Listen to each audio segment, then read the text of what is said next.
We always felt like we were told that to be open to anything, that God won't give us more than we can handle. We just didn't know it was going to come at the time it came. And it came in God's timing, not ours.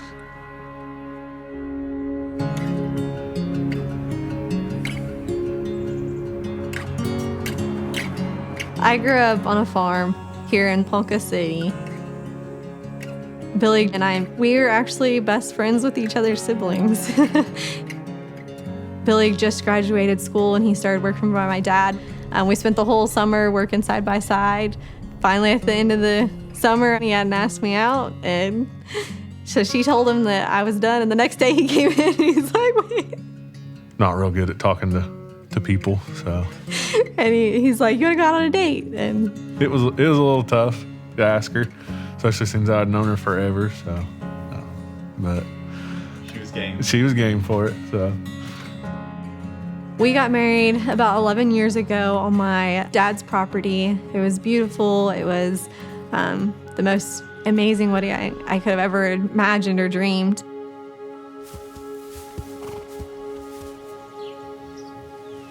We love it out here. It's peaceful. It's really quiet. When I was younger, I was really sick and I was in the hospital for about a week. And I had a nurse that was super loving and caring. That impact that she had on my life, the compassion, just opened my eyes to the love I had for pediatrics and kids. I really wanted to be a nurse. When we got married, we always wanted to have kids of our own. We tried for about 5 years to have kids and went to some different doctors. We decided not to find out if we could or couldn't have kids. We've decided we wanted to leave it in God's hands. And we were headed to Oklahoma City, actually, for me to work at OU Children's and just talking on the road. And it was coming up around kind of Christmas time. And Billy said, what do you want for Christmas? And I was like, there was only one thing I wanted for Christmas.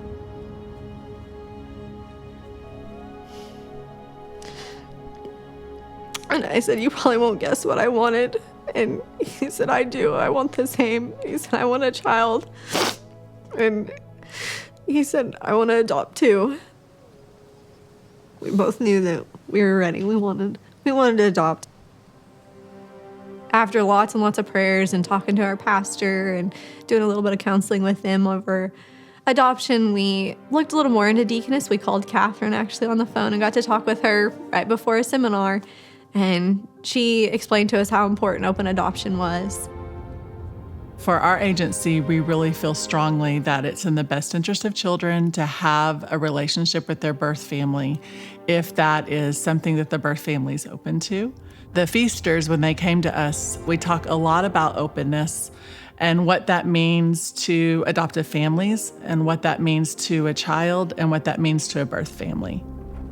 It was really important to us what Deaconess had to offer for birth parents. We wanted a company that didn't just love us, but loved the birth family too. The time we got the call about Camden, it was after 10 o'clock at night. We have a little baby for you. This is happening now. Like, we got called today and we're going tomorrow to go meet him and bring him home. And wow, we're going to have a kid all at once. They actually let me do what's called kangaroo time and let me put skin to skin and get to have that bonding time for a little bit before we did any paperwork.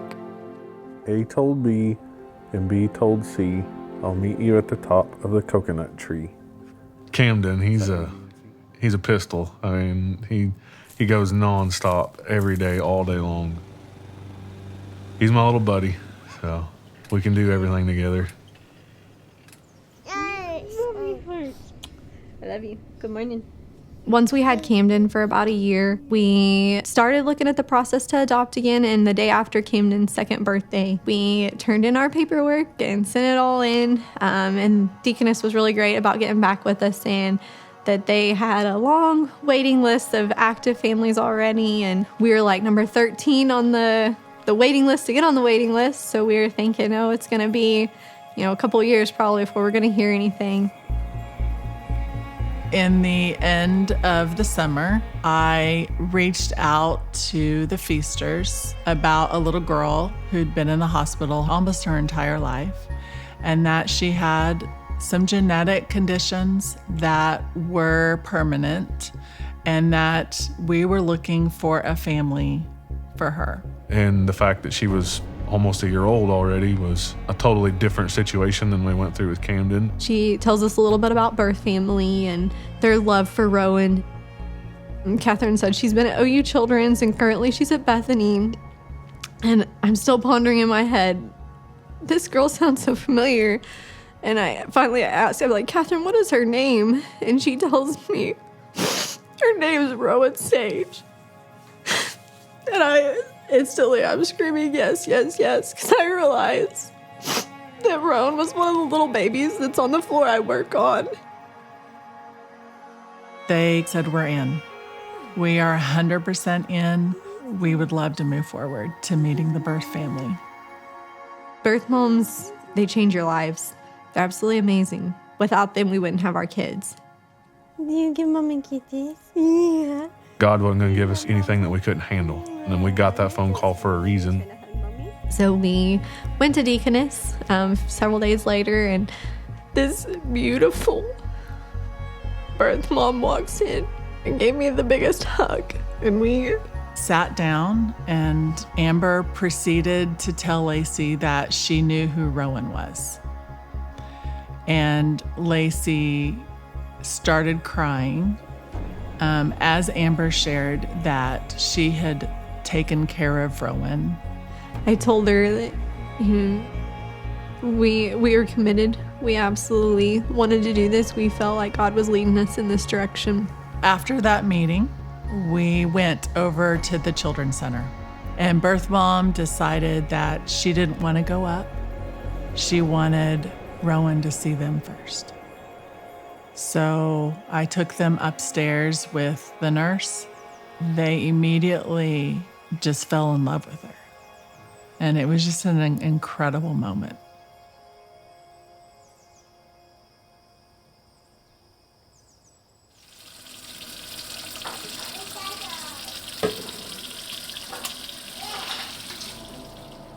When we finally brought her home, we had all these equipment. We had suction, we had oxygen, feeding pumps, we had all these machines. Brought her home and started settling into life.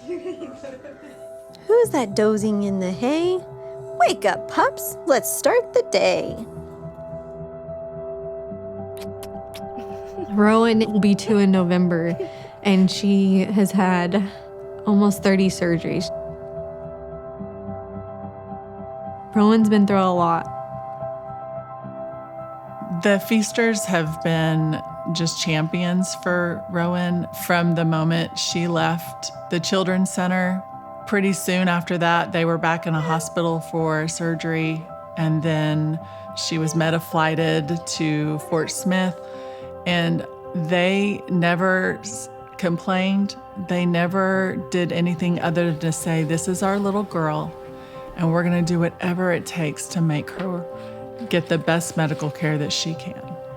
And it was a journey. It was hard. It was emotional.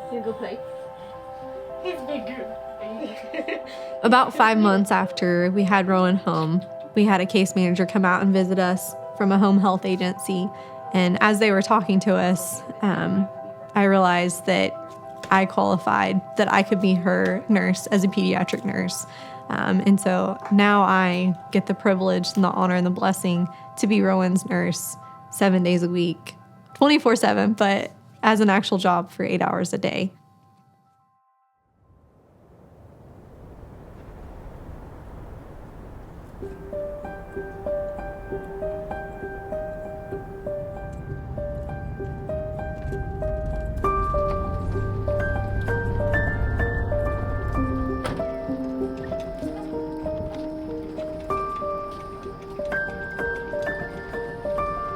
The surgery that Rowan's gonna have is a huge surgery. The biggest part that is the most scariest for me would be cutting loose the tongue. Because when I met Rowan, Rowan was swallowing her tongue. It was falling back into her airway and occluding it. So it's kind of a huge life-altering surgery.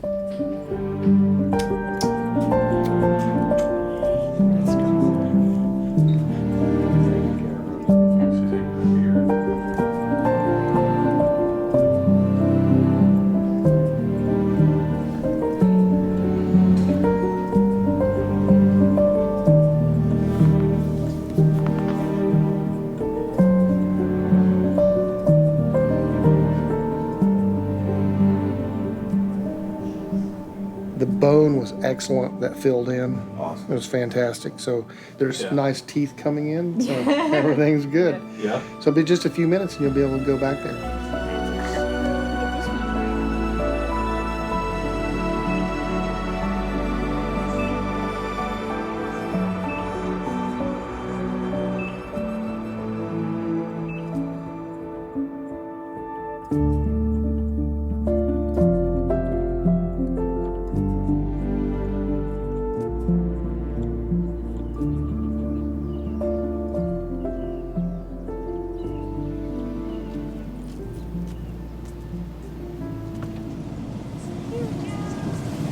We are headed to occupational therapy today at Children's Therapy Zone. Hopefully Miss Rowan's going to show us how to swing on her own today. We're off of oxygen during the day, except for just nap times. Just go to therapy. You love Miss Jet's voice. Rowan is constantly smiling. She's always laughing. She loves to be on the floor. She loves to be playing. Her most favorite thing, I would definitely have to say, is the swing. She loves to swing. For a child that's very developmentally disabled, she has such a drive. It's amazing to watch her.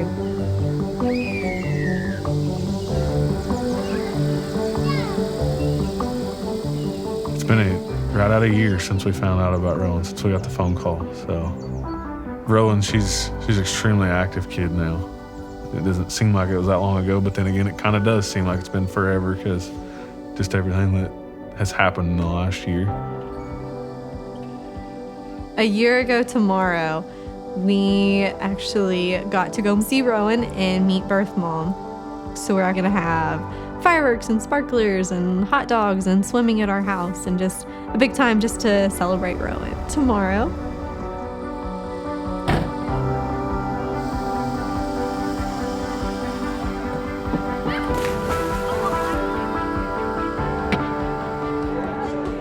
Billy and Amber they're just the sweetest people. It's just a light when you walk into their house.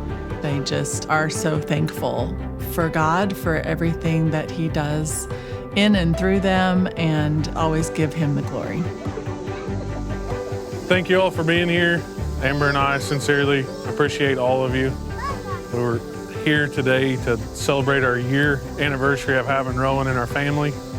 We also wanted to give a thanks to Deaconess as our adoption agency that allowed us to have Rowan and Camden also.